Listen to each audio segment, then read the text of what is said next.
в этом человеке. Стихотворение называется «Люди» в переводе Людмилы Щепахиной. «О люди, о добрый народ, кто грешен, кто наоборот, кто свят, кто душой велик, кто злобой отметил свой лик. И слово из сердца, как птица, что в дальние выси стремится. Коль злое оно, то погубит, а доброе мир озарится. Рядом радость живет и беда. Не губите святые года. День, что начат с добра, не иссякнет, будет добрым к тебе навсегда». Вот я почему говорю, что это характерно для Милзахура, потому что это человек, который является источником добра, творцом добра, созидателем. И мне бы хотелось сейчас предложить ему немножко рассказать о своей поэзии, а кроме того, он еще и иногда музыку пишет к своим стихам, чтобы он нам исполнил хотя бы одну песню. А потом...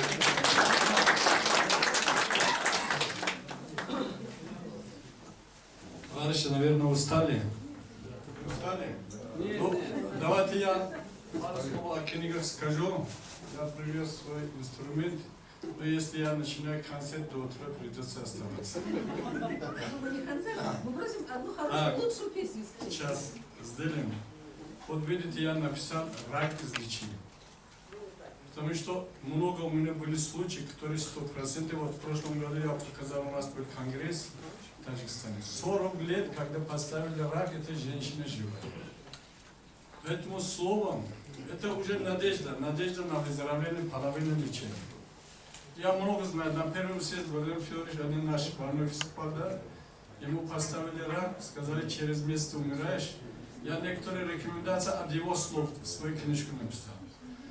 То, что он 15 лет живет уже вот тогда, и написал книжку, его образ жизни, и то, что сказал, он в год употреблял где-то 700 килограмм фруктов и овощи, я в своих рекомендациях его написал. То, что человек употребляет. Поэтому, если у человека надежда есть, вот я почему вам задавал вопрос, как прожить 100 лет не болея, и кто хочет жить. Вот смотрите, я живые примеры привожу. Я когда проводил сеанс под гипнозом людей, внушал, что ему 70 лет, ему 80. Кто до 80 не живет, кто заранее можно прогнозировать, есть такие методики.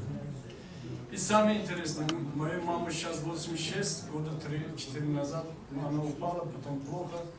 Говорит, я умираю, приходи. Я говорю, если умираешь, я не приду, ты меня не увидишь. Старайся не умирать.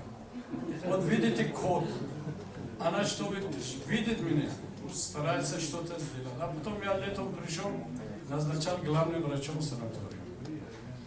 В общем, она уже какой-то надежда командует. Все, даже на дерево подниматься в таком возрасте, собирает абрикос. Я ее ругал, что пойдешь, умираешь, не нужно вот так подниматься.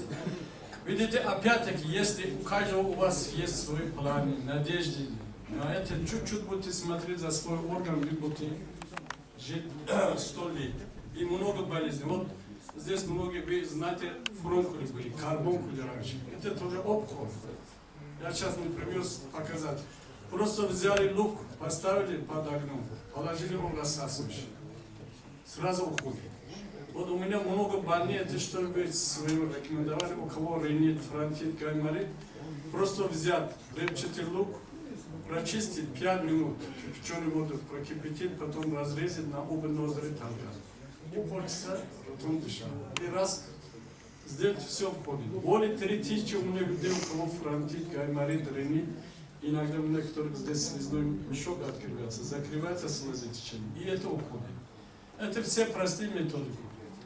А у нас, например, хирурга учили резать, придете, нас в одно место пригласили, сначала хирурга до меня, а потом меня. А он это больного настраивал, аппендицит. Оперировать. А я пришел, я ему говорю, это министр уже, должен министр работать. Я говорю, можно лечить вот так. Я смотрю, он тоже сидит, он уже такой реакция, лицо, что это. Я говорю, ладно, это на ваш выбор, вы сами выберите. Смотрите, куда вас.